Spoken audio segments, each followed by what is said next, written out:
Good afternoon, preppers. Welcome to Goshen Prepping. Have you ever played the game Axes and Allies? It is, I don't know, it's probably like the best way to describe it. It's like a manly kind of game that basically mimics all the different types of troop movements and the conglomerations, the grouping together in treaties between countries to fight against each other during World War II. We're all too familiar with the history. And when we see major scale wars escalating and coming into fruition, having the countries join together into these treaties to fight alongside one another is actually a key to seeing basically what war is going to take place. And that's exactly what we're seeing right now, because we do worry about Russia and Ukraine. Of course we do. We worry about China and Taiwan. Of course we do.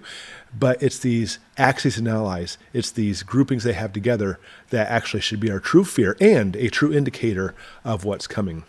A couple articles for you. South Africa and Navy drills with BRICS Association. I talk about BRICS all the time.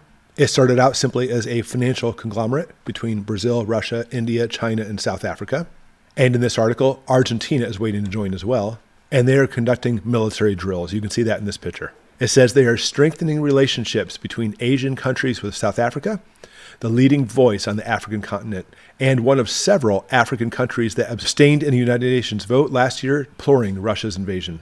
And this training and drills with these navies is going to take place through the majority of February. In fact, the same ship that actually came off the East Coast that people talked about, carrying hypersonic missiles, is part of this drill. And the second article from the U.S. Gold Bureau, BRICS nations planning joint military drills. It goes into more detail about how the actual drills are taking place, but I want to show you this picture. And it's showing you how these hypersonic missiles work, whereas ballistic missiles would launch up, have a long time before they get to the target. At this point, they can actually be seen by our radar. We can actually do what we can to try to stop them.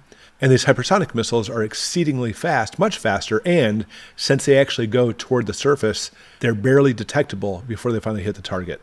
And these missiles are completely on the ship. They're not in theory anymore. In the United States, we're testing them, but we're not quite there yet. But that's not the whole picture. Not only does Argentina want to join, but a whole host of other countries, including Saudi Arabia, joining BRICS. It is a strategic game changer. If it joins, will India and China need dollars to buy oil? And we've also talked about before how the United States is actually the head of the world order. We're about to see a change in that world order, and we're going to have a new world order, and the dollar will be surpassed and no longer actually be feasible around the world.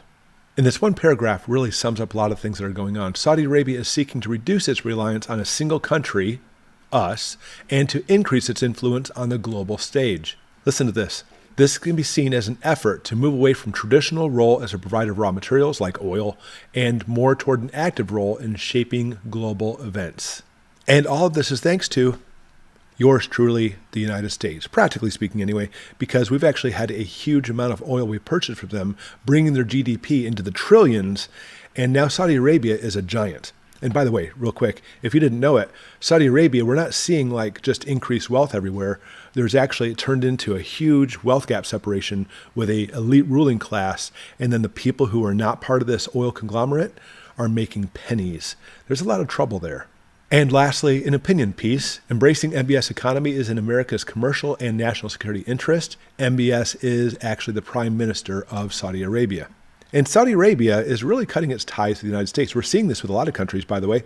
As the United States shared its wealth with these countries and helping them out, bringing them to basically third world countries to major conglomerates, well, that was not done without strings attached. And because of this, the United States and many of these countries has actually become a very bad taste in their mouth. And now what we're seeing, instead of actually seeing all these countries that used to be tied to the United States, are now separating out. And that includes Saudi Arabia. Saudi Arabia has given the middle finger many times to the United States recently, mostly to Biden, which I appreciate that. But we have to pay for it at the pump because of this. According to the International Monetary Fund, Saudi Arabia is one of the fastest growing economies in 2022 and has a GDP of over $1 trillion just within a few short years. And in this op-ed, they're saying that's actually why it should be in America's best interest. But I don't completely agree with that. Reason being, it's not simply just in our best interest in the United States to be able to basically get a share of that wealth, because that's actually what the op-ed is saying. I'm seeing it differently.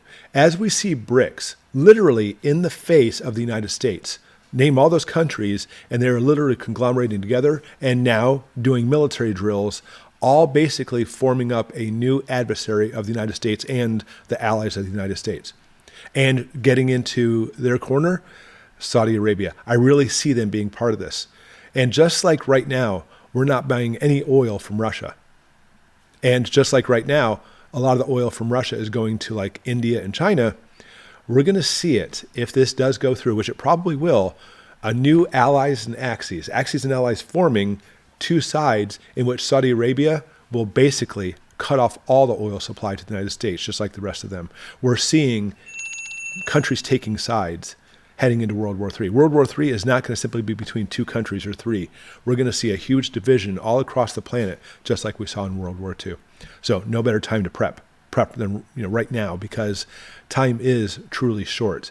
And we have to be ready for this, because last time this happened, even civilians at home, many starved to death, and all kinds of problems ensued because of that. So make sure you're ready, prep up, keep stockpiling, do what you can, because unfortunately, even more so, bad times are coming.